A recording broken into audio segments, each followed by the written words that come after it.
अभी अभी एक बहुत बड़ी और सनसनीखेज खबर सामने आई है। अंतर्राष्ट्रीय स्तर पर ऐसे संकेत मिल रहे हैं जिन्होंने पूरे दक्षिण एशिया की राजनीति को हिलाकर रख दिया है। भारत और इजराइल की रणनीतिक नजदीकियां अब सिर्फ कूटनीति तक सीमित नहीं रहीं। बांग्लादेश के लिए हालात पहले जैसे नहीं रहे और अगर कोई तीसरी ताकत बीच में दखल देती है तो उसे भी गंभीर वैश्विक दबाव का सामना करना पड़ सकता है। यह कोई आम बयान नहीं है, यह बदलते हुए शक्ति संतुलन की तस्वीर है और आज की यह रिपोर्ट उसी की पूरी कहानी बताएगी। एक बात बहुत साफ साफ कहना चाहता हूं, आप लोग नाच गाने और फालतू वीडियो को तो मिनटों में लाइक, शेयर और सब्सक्राइब कर देते हैं, लेकिन जब बात अपने देश भारत की आन बान शान की आती है, जब हम भारत का पक्ष दुनिया के सामने रखते हैं, तब वही सपोर्ट कहीं गायब हो जाता है। अभी मैं आपको एक ग्राफ दिखाऊंगा। 93.5% लोग हमारी वीडियो देखते हैं लेकिन चैनल को सब्सक्राइब नहीं करते। अगर आप सच में भारत से प्यार करते हैं तो चैनल को सब्सक्राइब करना कोई बड़ी बात नहीं होनी चाहिए। कमेंट में बस इतना लिख दीजिए, भारत माता की जय। पिछले कुछ समय से बांग्लादेश को लेकर जो गतिविधियां सामने आ रही हैं वह केवल आंतरिक राजनीति तक सीमित नहीं है। भारत की सुरक्षा एजेंसियां और अंतर्राष्ट्रीय रणनीतिक विश्लेषक लगातार इस बात की ओर इशारा कर रहे हैं कि कुछ फैसले, कुछ बयान और कुछ गुप्त बैठकों ने पूरे क्षेत्र में चिंता बढ़ा दी है। भारत अब पहले वाला भारत नहीं है जो हर उकसावे को नजरअंदाज कर दे। आज का भारत हालात को पहले समझता है, फिर कूटनीतिक दबाव बनाता है और जरूरत पड़े तो वैश्विक मंचों पर स्पष्ट संदेश भी देता है। इजराइल के साथ बढ़ती रणनीतिक साझेदारी इसी सोच का हिस्सा है। यह साझेदारी केवल सैन्य नहीं बल्कि तकनीक, खुफिया जानकारी और सुरक्षा सहयोग तक फैली हुई है। बांग्लादेश की मौजूदा स्थिति में सबसे बड़ा सवाल यही है कि वह किस दिशा में आगे बढ़ना चाहता है। अगर वह संतुलन बनाए रखता है तो हालात संभल सकते हैं, लेकिन अगर बाहरी ताकतों के प्रभाव में आकर गलत फैसले लिए गए तो अंतर्राष्ट्रीय दबाव बढ़ना तय है। अमेरिका समेत तमाम वैश्विक शक्तियां इस पूरे घटनाक्रम पर नजर बनाए हुए हैं और कोई भी देश अब खुलकर टकराव की स्थिति में नहीं जाना चाहता। यही वजह है कि पर्दे के पीछे कूटनीतिक हलचल तेज है, बयानबाजी बढ़ रही है और मीडिया में अलग अलग संकेत दिखाई दे रहे हैं। भारत इस पूरे परिदृश्य में बहुत सोच समझकर आगे बढ़ रहा है ताकि देश की सुरक्षा, सम्मान और क्षेत्रीय स्थिरता तीनों बनी रहें और आने वाले समय में कोई भी ताकत भारत को हल्के में लेने की भूल न करे।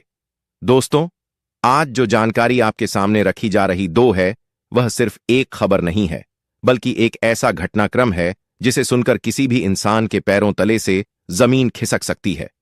आज हमारे पड़ोस में जो हालात बनते दिखाई दे रहे हैं वह आने वाले समय में इतिहास की किताबों में एक अलग अध्याय के रूप में दर्ज किए जा सकते हैं। जरा एक पल के लिए ठहरिए और मन ही मन सोचिए, क्या कभी किसी ने कल्पना की थी कि वही देश जिसे भारत ने अपने बलिदान से खड़ा किया, जिसे आजादी दिलाने के लिए 1971 में हमारे जवानों ने हंसते हंसते अपने प्राण न्यौछावर कर दिए, वही देश एक दिन भारत को खुली चुनौती देने की कोशिश करेगा। लेकिन आज हालात यहीं तक आ पहुंचे हैं और यही वजह है कि अब सब्र की सीमा को पार किया जा चुका है। अब यह सिर्फ कूटनीतिक असहमति नहीं रही बल्कि एक गंभीर चेतावनी में बदल चुकी है और यही चेतावनी आज पूरी दुनिया में गूंज रही है कि अगर हालात नहीं सुधरे तो परिणाम बहुत दूर तक जाएंगे। यही कारण है कि सीमा पार से आ रही सूचनाएं हर उस भारतीय को अंदर तक झकझोर रही हैं जो इस देश से प्रेम करता है, क्योंकि यह संकेत साधारण नहीं है। यह संकेत बताते हैं कि शक्ति संतुलन बदल रहा है और अब मैदान में सिर्फ एक देश नहीं बल्कि कई रणनीतिक ताकतें सक्रिय भूमिका में दिखाई दे रही है। यही वजह है कि अंतर्राष्ट्रीय मंच पर एक सवाल बार बार उठ रहा है कि क्या हालात उस दिशा में बढ़ रहे हैं जहां पीछे हटने का रास्ता बंद हो जाता है, क्योंकि इस पूरे परिदृश्य में भारत के साथ एक ऐसा सहयोगी खड़ा दिखाई दे रहा है जिसकी रणनीति और खुफिया क्षमता से पूरी दुनिया परिचित है। और जब दो मजबूत इच्छा शक्तियां एक दिशा में आगे बढ़ती हैं तो उसके असर से इनकार नहीं किया जा सकता। पिछले कुछ महीनों से पड़ोसी देश के भीतर जो घटनाएं सामने आई हैं उन्होंने सिर्फ भारत ही नहीं बल्कि वैश्विक समुदाय का ध्यान भी खींचा है। धार्मिक अल्पसंख्यकों के खिलाफ बढ़ती घटनाएं सार्वजनिक रूप से सामने आईं, घरों को नुकसान पहुंचाया गया, आस्था के स्थलों पर हमले हुए और यह सब सोशल मीडिया और रिपोर्ट्स के जरिए दुनिया के सामने आया।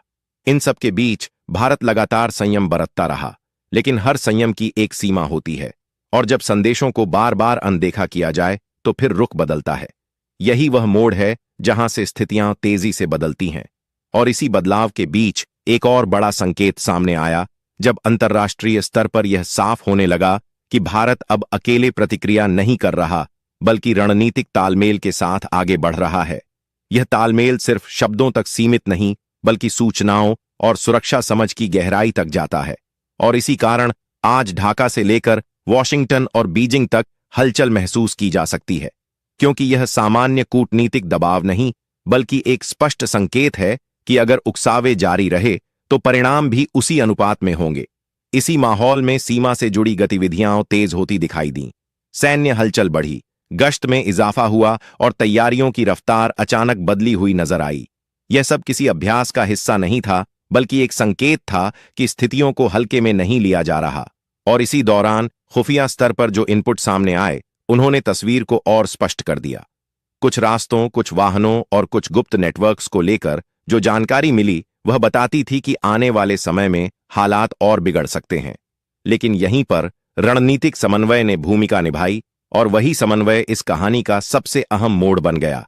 क्योंकि जब समय रहते सही जानकारी मिल जाती है, तो फैसले भी उसी तेजी से लिए जाते हैं। और यही कारण है कि आगे की घटनाएं बहुत तेजी से घटती चली गईं।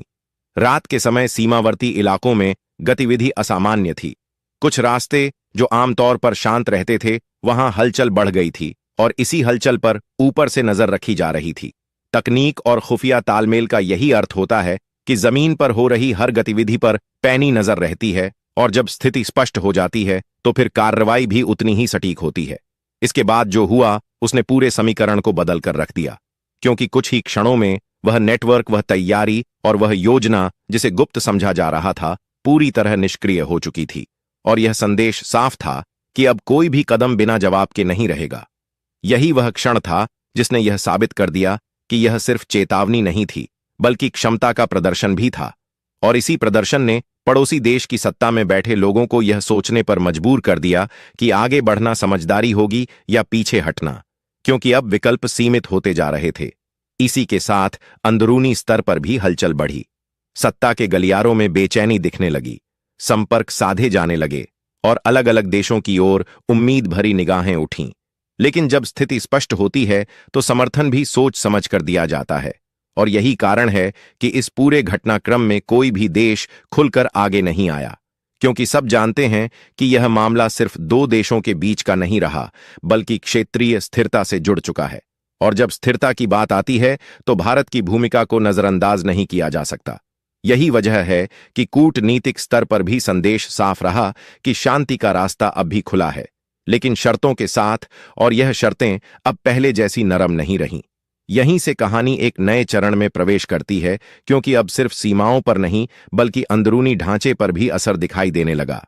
कुछ स्थानों को लेकर रिपोर्ट्स सामने आईं, कुछ नेटवर्क्स के टूटने की खबरें आईं, और यह साफ होने लगा कि यह एक व्यापक सुरक्षा प्रक्रिया का हिस्सा है, न कि कोई एकल घटना। और यही बात सबसे ज्यादा दबाव पैदा करती है, क्योंकि जब कार्रवाई अलग अलग स्तरों पर एक साथ होती है तो उसका संदेश बहुत दूर तक जाता है। और यही संदेश अब पूरी दुनिया पढ़ रही है कि हालात को सुधारने का वक्त निकल रहा है, और अगर अब भी जिद पर अड़े रहे तो आने वाले दिन और कठिन हो सकते हैं। स्थिति जैसे जैसे आगे बढ़ती गई, वैसे वैसे यह साफ होता चला गया कि यह सिर्फ सीमावर्ती तनाव या बयानों की जंग नहीं है, बल्कि इसके पीछे एक लंबा घटनाक्रम और कई परतें हैं, जिन पर अब धीरे धीरे से पर्दा उठ रहा है। जिन लोगों को लग रहा था कि सब कुछ अचानक हुआ है, उन्हें यह समझना होगा कि यह सब कई महीनों से भीतर ही भीतर पक रहा था, और अब जाकर सामने आया है। जब सत्ता में बैठे कुछ लोगों ने हालात को संभालने के बजाय और उलझाने का रास्ता चुना, तब अंतर्राष्ट्रीय स्तर पर भी यह संदेश गया कि अगर समय रहते संतुलन नहीं बनाया गया तो परिणाम सिर्फ स्थानीय नहीं, बल्कि क्षेत्रीय होंगे। और इसी वजह से कुछ देशों ने खुलकर कुछ नहीं कहा, लेकिन भीतर ही भीतर अपनी रणनीति जरूर बदलनी शुरू कर दी, क्योंकि कोई भी शक्ति ऐसे हालात में गलत पक्ष के साथ खड़ा होना नहीं चाहती जहां भविष्य अनिश्चित दिखाई दे रहा हो। यही कारण है कि अचानक से कूटनीतिक गतिविधियां तेज हुईं, बंद कमरों में मीटिंग्स हुईं, और कई ऐसे संदेश दिए गए जो सार्वजनिक मंच पर नहीं आए, लेकिन जिनका असर जमीन पर साफ दिखाई देने लगा। इसी दौरान सुरक्षा एजेंसियों को यह भी संकेत मिले कि हालात को और भड़काने की कोशिशें अंदरूनी स्तर पर जारी हैं। कुछ संगठनों, कुछ नेटवर्क्स और कुछ ऐसे तत्वों की गतिविधियां तेज हुईं जिनका मकसद शांति नहीं बल्कि टकराव पैदा करना था। और यही वह बिंदु था जहां भारत की रणनीति ने एक नया मोड़ लिया, क्योंकि अब बात सिर्फ प्रतिक्रिया देने की नहीं बल्कि संभावित खतरों को पहले ही निष्क्रिय करने की हो चुकी थी। और यही सोच आगे की घटनाओं का आधार बनी। जानकारी मिली कि कुछ रास्तों के जरिए कुछ संसाधन एक जगह से दूसरी जगह ले जाए जा रहे हैं, और यह कोई सामान्य आवाजाही नहीं थी बल्कि एक संगठित प्रयास था जिसे समय रहते रोकना जरूरी समझा गया। और यही वह क्षण था जब तकनीक, खुफिया इनपुट और त्वरित निर्णय एक साथ आए, क्योंकि आधुनिक दौर में युद्ध सिर्फ मैदान में नहीं बल्कि सूचनाओं के स्तर पर भी लड़ा जाता है, और जो इस स्तर पर पीछे रह जाता है वही असल में हारता है। रात के अंधेरे में जो हलचल शुरू हुई वह ऊपर से देखी जा रही थी और हर मूवमेंट को बारीकी से ट्रैक किया जा रहा था। यह कोई तात्कालिक कदम नहीं था बल्कि पहले से तय प्रोटोकॉल के तहत आगे बढ़ा गया एक नियंत्रित और सटीक ऑपरेशन था, जिसका उद्देश्य सिर्फ संदेश देना नहीं बल्कि क्षमता दिखाना भी था। और जब वह क्षमता दिखाई देती है तो उसका असर सिर्फ उस जगह तक सीमित नहीं रहता बल्कि दूर दराज तक महसूस किया जाता है। यही वजह है कि कुछ ही समय में खबरें फैलने लगीं, और जिन लोगों को लग रहा था कि सब कुछ उनके नियंत्रण में है, उन्हें एहसास होने लगा कि अब हालात बदल चुके हैं। और यह बदलाव किसी एक घटना का नहीं बल्कि पूरे दृष्टिकोण का है। इसके बाद जो प्रतिक्रियाएं सामने आईं वह भी कम दिलचस्प नहीं थीं। सत्ता के गलियारों में बेचैनी बढ़ी और यह साफ हो गया कि अब फैसले लेना आसान नहीं रहेगा, क्योंकि हर कदम के साथ जोखिम जुड़ा हुआ था, और जब जोखिम बढ़ता है तो आत्मविश्वास भी डगमगाने लगता है। यही कारण है कि कुछ ही दिनों में बयान बदलने लगे, तेवर नरम पड़ने लगे, और जो लोग पहले आक्रामक भाषा में बात कर रहे थे वही अब संतुलन और शांति की बात करने लगे। लेकिन इस बदलाव को समझना भी उतना ही जरूरी है, क्योंकि इतिहास बताता है कि ऐसे मौकों पर शब्दों से ज्यादा जरूरी कर्म होते हैं। और इसी बिंदु पर भारत की स्थिति स्पष्ट थी कि अब सिर्फ आश्वासन काफी नहीं होंगे बल्कि जमीन पर बदलाव दिखना जरूरी है। इसी बीच एक और पहलू सामने आया जिसने पूरे मामले को और गहराई दे दी। यह पहलू था अंदरूनी असंतोष का, क्योंकि जब हालात बिगड़ते हैं तो उसका असर आम लोगों पर भी पड़ता है, और पड़ोसी देश में भी यही देखने को मिला। वहां की जनता के एक हिस्से ने सवाल उठाने शुरू किए कि आखिर इस टकराव का बोझ उन्हें क्यों उठाना पड़े, क्यों उनके भविष्य को दांव पर लगाया जा रहा है, और क्यों ऐसी नीतियां अपनाई जा रही हैं जो उन्हें अलग थलग कर रही हैं। यह असंतोष धीरे धीरे सतह पर आने लगा, और यही वह संकेत था कि सिर्फ बाहरी दबाव ही नहीं बल्कि अंदरूनी हालात भी सरकार के लिए चुनौती बनते जा रहे हैं। और जब दोनों तरफ से दबाव बढ़ता है तो स्थिति और जटिल हो जाती है। इसी जटिलता के बीच अंतर्राष्ट्रीय मंच पर भी समीकरण बदलते दिखाई दिए।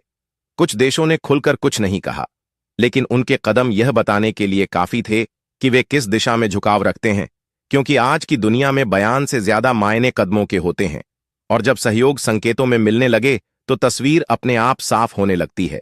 और यही वजह है कि भारत की रणनीति को अब सिर्फ क्षेत्रीय नहीं बल्कि वैश्विक संदर्भ में देखा जाने लगा। और इसी संदर्भ में यह बात बार बार दोहराई जाने लगी कि अगर स्थिरता बनाए रखनी है तो जिम्मेदारी भी उसी अनुपात में दिखानी होगी। इस पूरे घटनाक्रम में एक बात और स्पष्ट होती चली गई कि अब पुराने तरीकों से काम नहीं चलेगा, न ही सिर्फ औपचारिक वार्ताओं से समाधान निकलेगा, क्योंकि हालात उस बिंदु को पार कर चुके हैं जहां आधे अधूरे कदम कारगर होते हैं। और यही कारण है कि आने वाले समय को लेकर अनिश्चितता बनी हुई है, क्योंकि कोई नहीं जानता कि अगला कदम क्या होगा। लेकिन इतना तय है कि अब सब कुछ पहले जैसा नहीं रहेगा।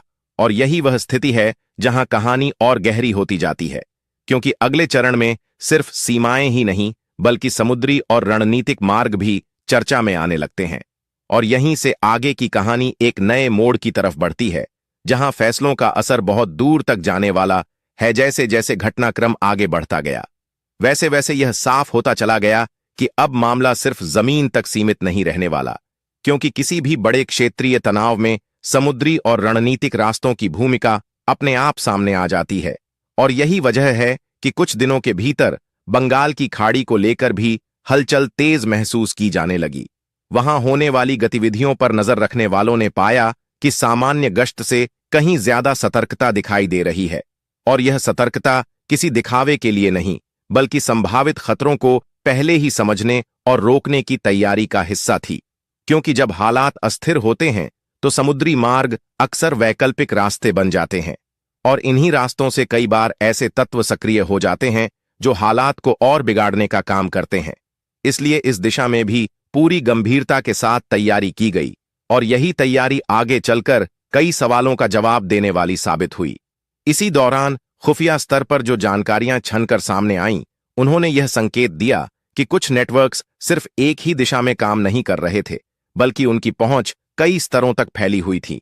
और यही कारण है कि अब रणनीति भी बहुस्तरीय बन चुकी थी, क्योंकि एक ही बिंदु पर ध्यान देने से समाधान नहीं निकलता, और जब खतरा कई दिशाओं से आता है तो जवाब भी उसी तरह समग्र होना चाहिए। और यही सोच इस पूरे ऑपरेशन की रीढ़ बन गई। इसके तहत अलग अलग एजेंसियों के बीच समन्वय और तेज किया गया सूचनाओं का आदान प्रदान पहले से कहीं ज्यादा सटीक और समयबद्ध हो गया, और यही वह बिंदु था जहां तकनीक और अनुभव का मेल साफ दिखाई देने लगा। इसी समन्वय का असर यह हुआ कि कुछ ऐसे ठिकाने और कुछ ऐसे रास्ते जो पहले सामान्य माने जाते थे, अब संदिग्ध श्रेणी में आ गए और उन पर विशेष नजर रखी जाने लगी। यह नजर सिर्फ देखने भर की नहीं थी, बल्कि हर गतिविधि को समझने और उसके पीछे के मकसद को पहचानने की थी, क्योंकि किसी भी बड़ी घटना से पहले छोटे छोटे संकेत मिलते हैं, और जो इन संकेतों को समय रहते पकड़ लेता है वही आगे बढ़त बना पाता है। और यही वजह है कि कई संभावित जोखिम समय रहते ही निष्क्रिय कर दिए गए, जिससे हालात उस स्तर तक नहीं पहुंचे जहां उन्हें संभालना मुश्किल हो जाता। इस बीच अंदरूनी राजनीतिक दबाव भी बढ़ता गया, क्योंकि जब बाहरी हालात बिगड़ते हैं तो उसका असर सत्ता के भीतर भी साफ दिखाई देता है। निर्णय लेने में हिचकिचाहट, बयानबाजी में विरोधाभास और अलग अलग सुर, यह सब उसी दबाव का संकेत होते हैं। और यही सब देखने को मिला। कुछ लोग एक दिशा में बात कर रहे थे तो कुछ दूसरी दिशा में, और यही असमंजस किसी भी सरकार के लिए सबसे बड़ी चुनौती बन जाता है, क्योंकि जब संदेश एक समान नहीं होता तो स्थिति और उलझती है, और इसी उलझन का फायदा वे तत्व उठाने की कोशिश करते हैं जो पहले से ही हालात को बिगाड़ने के मौके तलाश रहे होते हैं।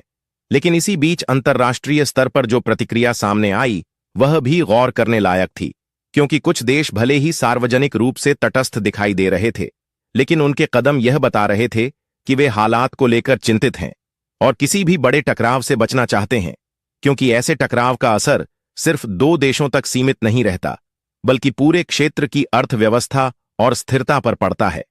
और यही वजह है कि पर्दे के पीछे कई संदेश दिए गए, कई सुझाव रखे गए और कई चेतावनियां भी दी गईं, ताकि हालात नियंत्रण में रहें। लेकिन इन सब के बीच यह भी साफ होता चला गया कि अब सब कुछ पहले की तरह आसान नहीं रहने वाला, क्योंकि जब विश्वास की डोर कमजोर पड़ जाती है तो उसे फिर से मजबूत करना आसान नहीं होता। इसी क्रम में एक और पहलू सामने आया जिसने पूरे घटनाक्रम को और संवेदनशील बना दिया।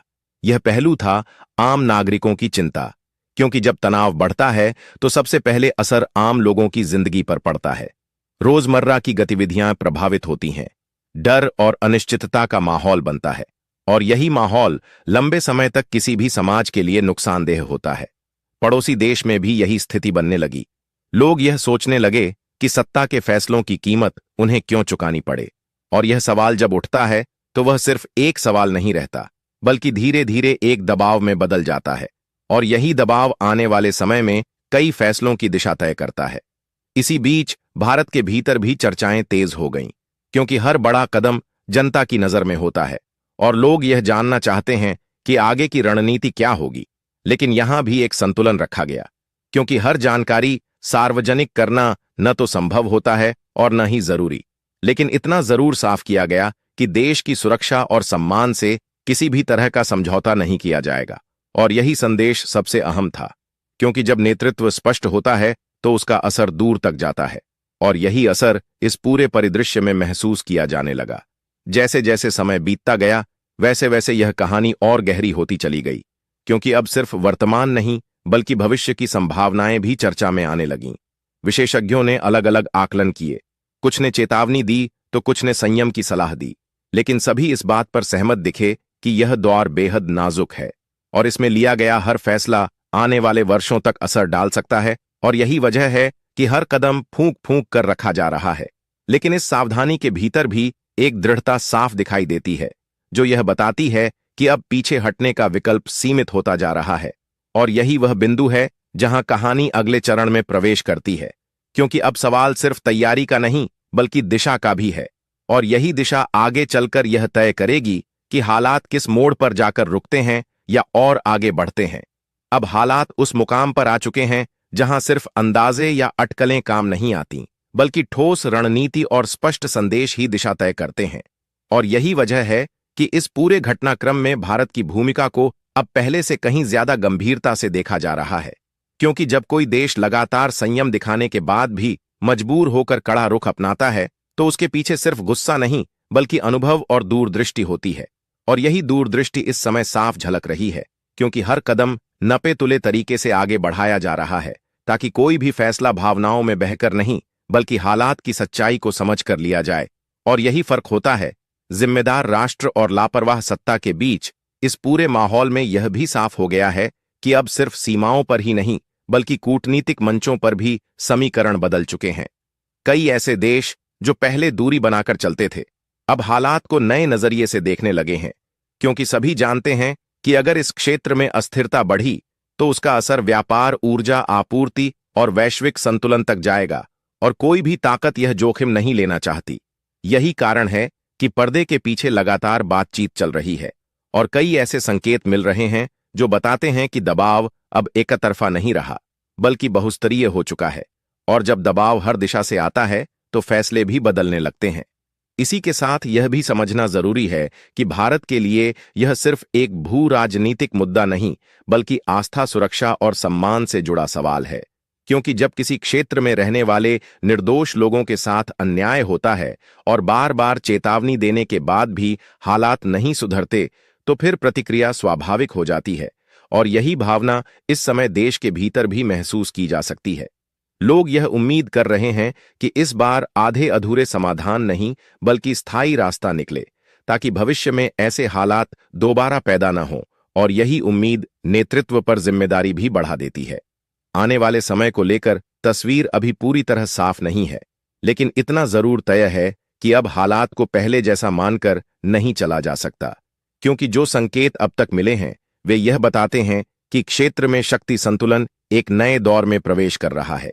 और इस दौर में वही देश आगे रहेगा जो न सिर्फ सैन्य और तकनीकी रूप से मजबूत हो बल्कि नैतिक और कूटनीतिक रूप से भी स्पष्ट हो। और यही वह बिंदु है जहां भारत की स्थिति अलग दिखाई देती है, क्योंकि यहां संदेश भी साफ है और दिशा भी तय है। और यही वजह है कि इस पूरे घटनाक्रम पर दुनिया की नजरें टिकी हुई हैं कि आगे का कदम क्या होगा और उसका असर कितनी दूर तक जाएगा। यहीं पर यह कहानी एक ऐसे मोड़ पर पहुंचती है जहां जवाब अभी पूरी तरह सामने नहीं आए हैं, लेकिन संकेत काफी हैं। और यही संकेत बताते हैं कि आने वाले दिन निर्णायक हो सकते हैं। इसलिए इस पूरे घटनाक्रम को सिर्फ एक खबर की तरह नहीं बल्कि एक चेतावनी और एक सीख की तरह देखना जरूरी है।